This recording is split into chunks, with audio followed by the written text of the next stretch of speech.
Hi everyone, we're here on the MSU Surplus website where we're adding items daily to our online inventory, and I want to show you the fastest way to find the newest items listed.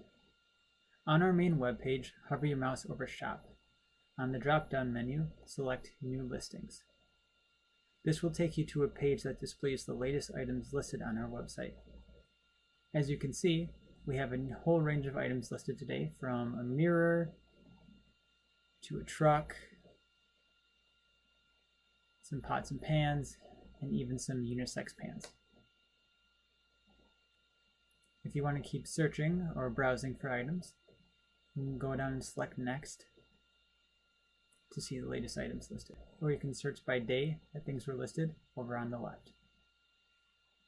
As always, you can look for more specific items with the search bar. That's up top right. Or you can shop by specific collection of items. Those are under Shop.